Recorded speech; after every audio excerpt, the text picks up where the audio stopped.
So we'll have 6 of them. It'll be C.J. Mosley, Jamal Adams, Steve McClendon, Sam Darnold, Kelvin Beachum, and Rontez Miles.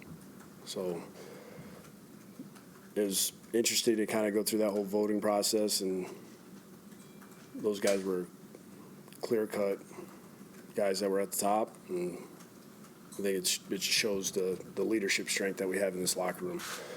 As far as injuries go, we look good going into today. Everybody's going to be going. We'll have a couple guys just kind of we're making sure, and we'll probably have them limited in practice, but for the most part, everybody's going to be rolling.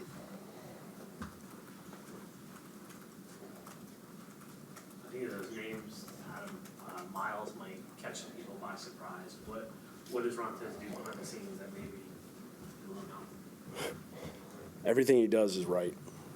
He's clear-cut leader of our special teams unit. He takes a lot of pride in everything that we do in that area.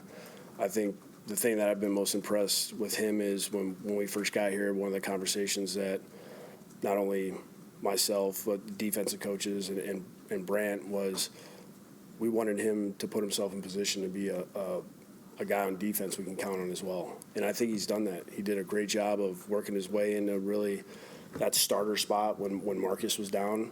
And, there's a lot of confidence in him if he had to go into a game as far as being able to function in at the safety role. So I think he's really put a lot of work in to be a better player in that area. What's your plan for Le'Veon this week? Do you have to be mindful of his carries and touches in the game because he hasn't played? We'll see how the game goes. I can't predict how many plays we're going to have. But, I will say this. When I spoke to him yesterday, he said don't hold back. So he feels like he's ready to go, and I think he's pretty excited to get out there. Yeah, do you sense anything from him, especially being off all that time, about what this is going to be like for him this weekend? I think he's just excited to get out there. I think you kind of got a taste of it when we had that stadium practice where you could see that he was pretty juiced up. And he has a good look about him right now. He looks like he's excited to get to a game day. How excited are you to actually see him on the field? See him on the field? Yeah. I love it. It's gonna be fun. It's one thing to call plays in practice, but to know that you have him back there, and then possibly going back and watching some Pittsburgh tape just to remind ourselves who that is back there. It's a good feeling. What is he able to do for your playbook too, having a guy like that? That just open the whole thing up because he can do everything. Him and Ty can do everything. So we can put him in any position possible. Now that you've had him throughout the summer and you've kind of used him in your offense, you've seen what he can do. Have you ever coached a running back with that much talent before? No, not close. There's a reason why this guy's been what he's been since he's been in the NFL. Adam, I think you said when you were in Miami, when the quarterback class of 18, you did evaluate Josh Allen, right? What did you think of him then, and what do you think we're watching him on film now? Yeah, evaluating him, the arm strength was very impressive. The guy can throw the ball a mile. His mobility, too, for a guy that size is impressive. Unfortunately, we found that out the hard way last year. I feel like he ran for about 400 yards on us. He can extend the drive because he's mobile, and he's big, and he's tough to get down, and he's not afraid. It's almost one of those things where as a coordinator, if you're calling plays for him, you almost want him to get down, but sometimes you're all right with what he does. Are you eager to see the offensive line operate in practice this week? Obviously, they have a pretty limited time together, and is there anything kind of additional that they might have to do over these next 3 days that they wouldn't do on a normal game week? These guys are pros, man. They've been working on, since that group's really gotten together, and even with guys being injured or not practicing, they've done a great job in the classroom, communicating. They do a good job communicating with me, as the play caller, as far as kind of how they're seeing stuff. Even when they weren't playing, those guys do a good job of talking on the sideline. So, I'm excited to see that group work together. You have a lot of experience out there. You got a lot of depth out there too. from the sounds of it though, you think 3 standard issue practices for them should be plenty of work? Yeah, when you have guys that have played this much football, we'll be all right. You've gone against McDermott's defenses 4 times. What are some of the challenges it poses and he poses? I mean, you never know what he's going to have drawn up. He does a great job of, defending everybody they play. It's just he has good little tweaks that he does from team to team that might not you'll see on tape, and you'll prepare for that, and you'll never see it. He'll have something new. Those guys they run to the football. They cause turnovers. They do a great job versus the passing game. Their points per game last year is probably a little out of whack because they had some games where they had turnovers for touchdowns that really wasn't on their defenses.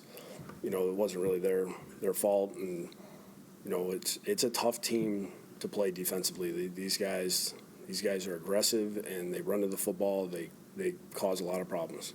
I talked with you the other day a little bit about the small wide receiver group you guys have right now, 5 on the roster, but could Ty kind of be part of the answer there as a guy that can split out and do some stuff outside? We'll see. You want me to just give you the game plan, or? If you don't mind, yeah. I'd rather not.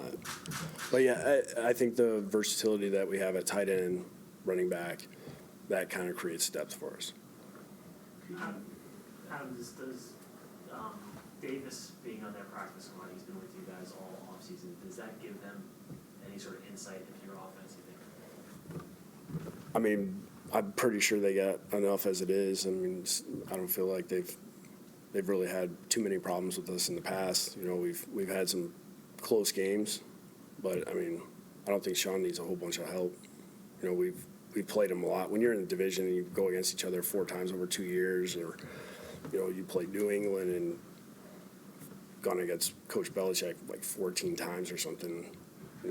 They've seen majority of the things that you can do. So you could build up that you won't change anything in terms of lingo with the line or anything like that. We'll see. You want me to say yes? No?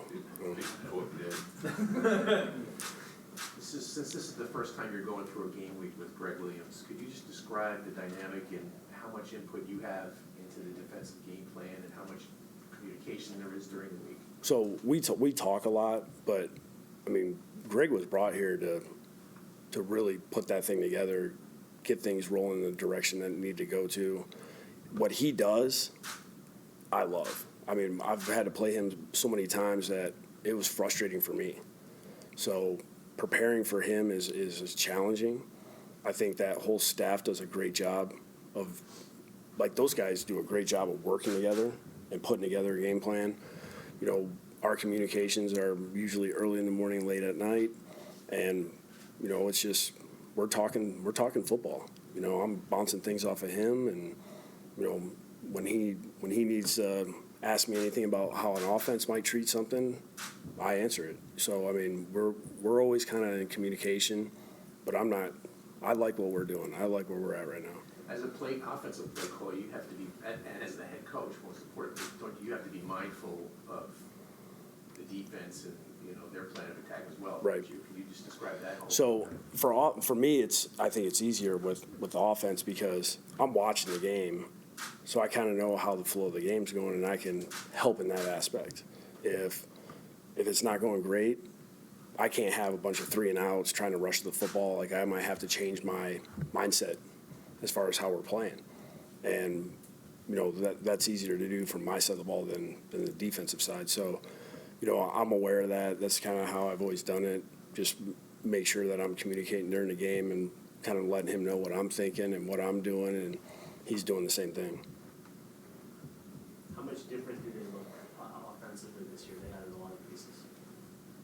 Yeah, it'll be interesting because I'm pretty sure they haven't really shown everything that they're doing. It'll be interesting. It'd be weird for me to see Frank, on another team after last year, but he still looks like he's 25 somehow. No idea how, but that's a good addition for them. You were with San Francisco too, right? Yeah, but that was 2 decades ago. How amazing is it that he's still going? It's unbelievable. But if you watched him work day in and day out, it wouldn't surprise you. going through, we would always try to, hey, we think you should take today off, and this. He's like, Wednesdays I'm practicing, and he wants every rep. You know, you're in full pads, and he's going at it like it's Sunday. I mean, it's just how he was. I mean, that's how he's always been. He loves football.